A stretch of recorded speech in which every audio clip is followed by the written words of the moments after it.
She doesn't seek the limelight. Actually, she's very uncomfortable with it. And that comes back to the normality of her as a person. She has gone from girl next door to a queen in waiting. And as Princess of Wales, there's no determined role, there's no job description, and there's an enormous legacy, isn't there, from Princess Diana. She is very much aware of that, but wanting to forge her own path.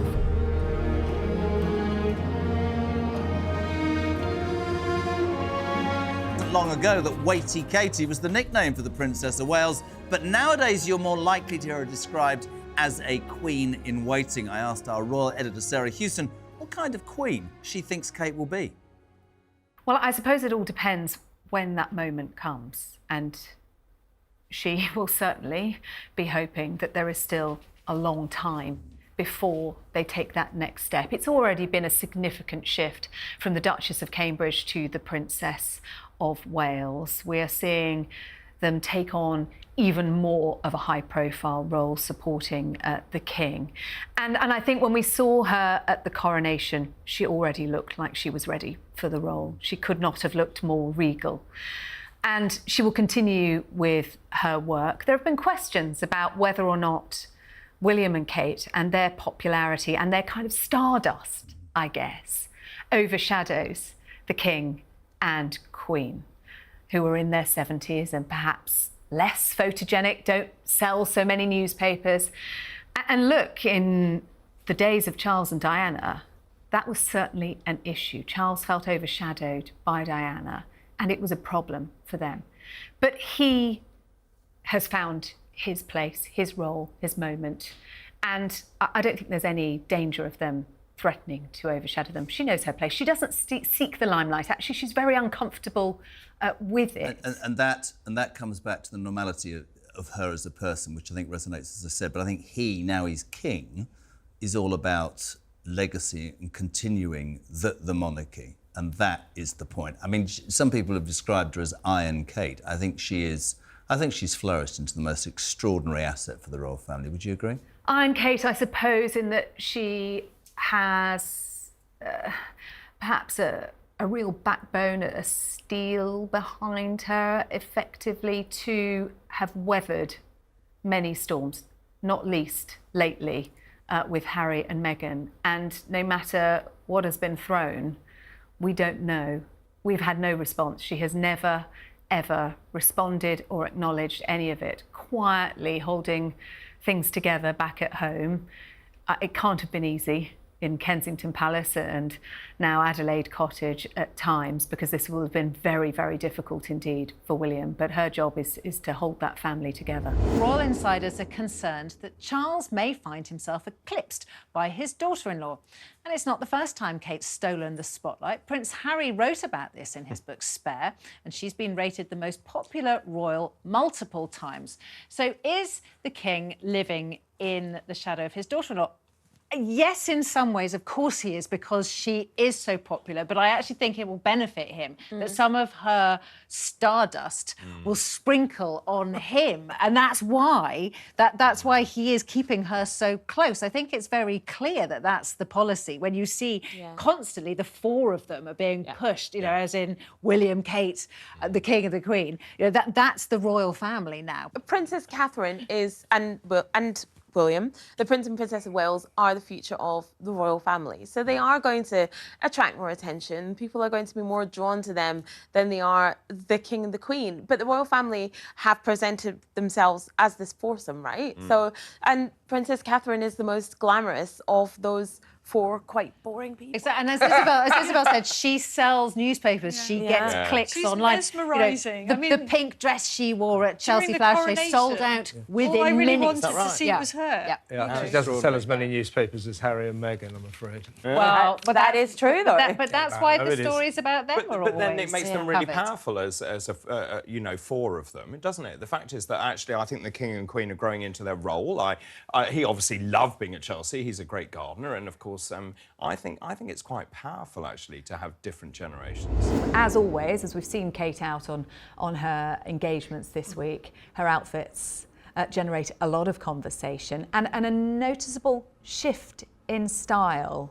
The dress is gone, The trouser suit is in. What do you think, Christine? Is there a message behind this? It is Kate's trouser suit era. And we've seen them literally span the rainbow. Every time she steps out in a new color, it's incredible that they've found a new color of trouser suit to create for her. But I think it's very much, this is her working woman era. The trouser suits tend to come out when she's doing more professional events. She's at panels, she's meeting with organizations, learning about the work that they do, and it does create almost a more professional persona. This is working woman Kate. Mm-hmm. I must admit, the navy blue pinstripe trouser suit that she wore this week. The Alexander McQueen. That one was Holland Cooper. Was that a Holland Cooper one? Cooper. That was stunning. That's a real favourite of mine. I thought she looked absolutely amazing. I'm really liking Kate in her trouser suit era. I'm really liking the brown, the waves, the really glossy hair.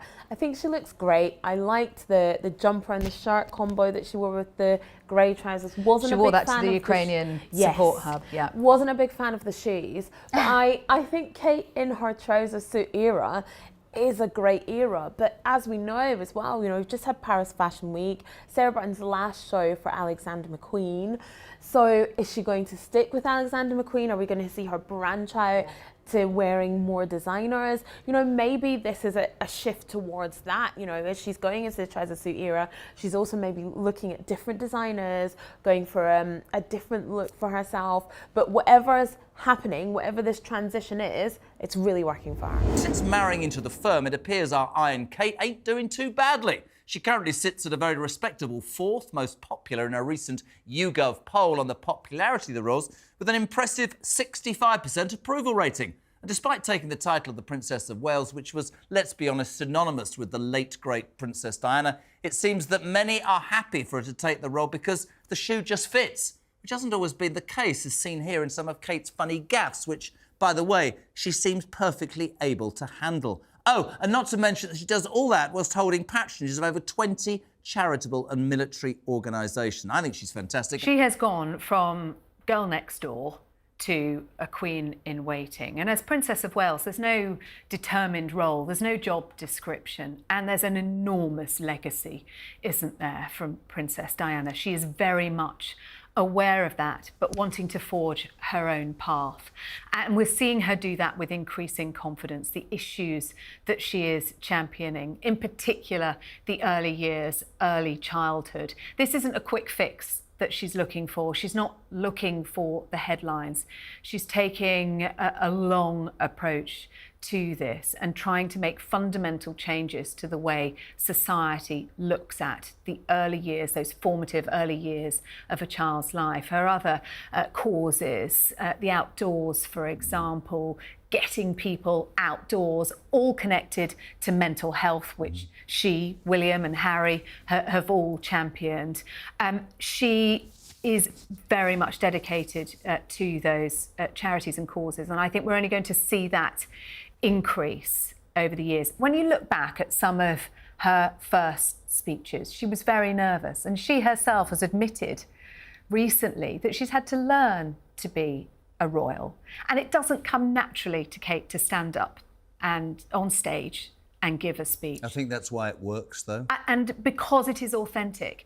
And with these causes that she now takes on, she is becoming increasingly knowledgeable. She is fully invested in them, and she speaks from the heart.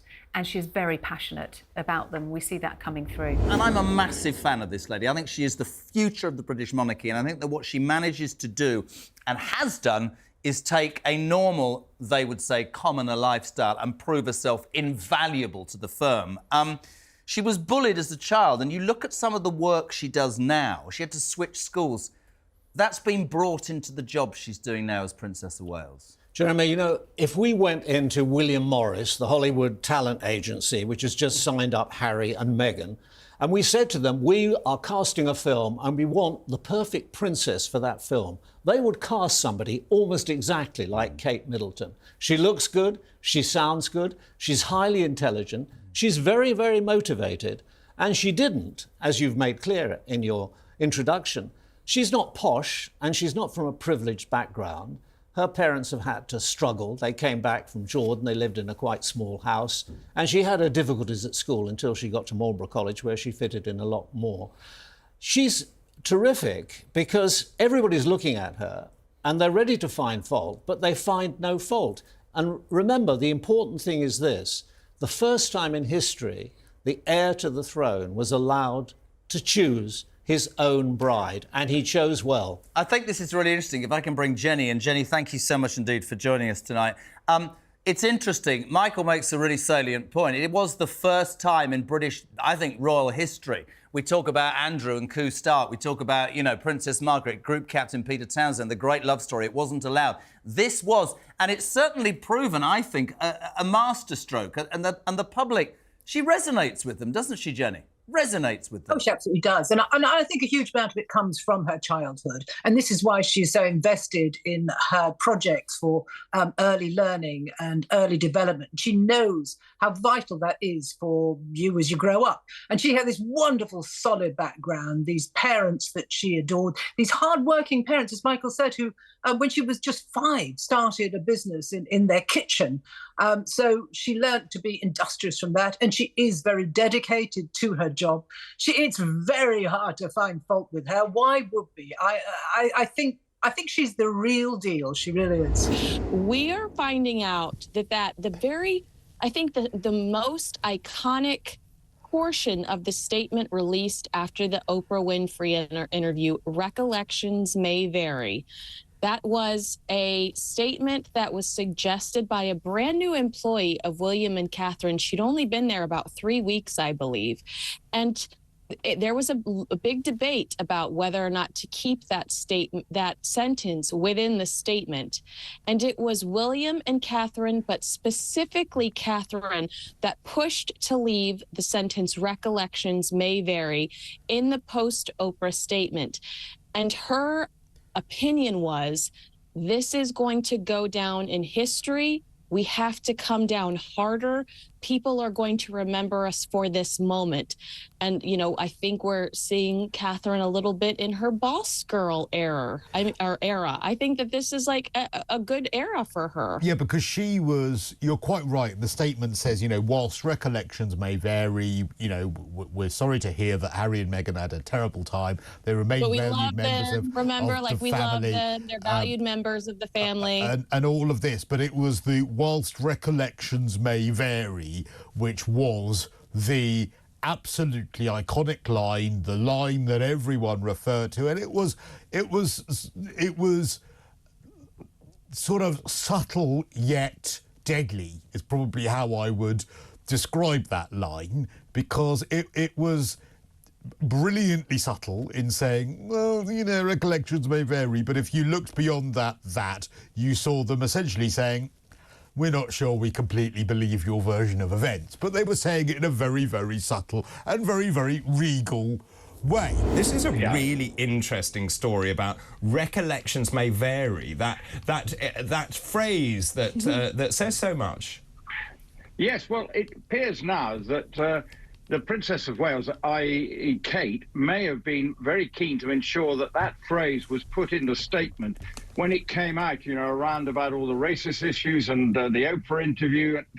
And of course, it came on the Queen's statement that said recollections may vary. And the theory is behind it. Why Kate is allegedly so keen for it to have been put in this was because it actually was a way of rebutting some of the claims that were being made by Harry and Meghan, and saying, if you don't do that, she would say, everything they put out would be accepted as being the truth. And so that was a sort of, and she was, by all accounts, determined to ensure that that phrase was put in. And of course, it has been much used since, because it has been used to basically counter every claim that they are making, or Harry and Meghan have been making, against the royal family. And it's the nearest thing they have come out to a strongly worded statement with a review to what Harry and Meghan have been saying, and whether it be the book, the documentaries, or other things that they have done at times criticising the royal family. I mean, it's a fantastic expression, actually, and it was attributed to the late Queen, obviously, and that may not be the case. I mean,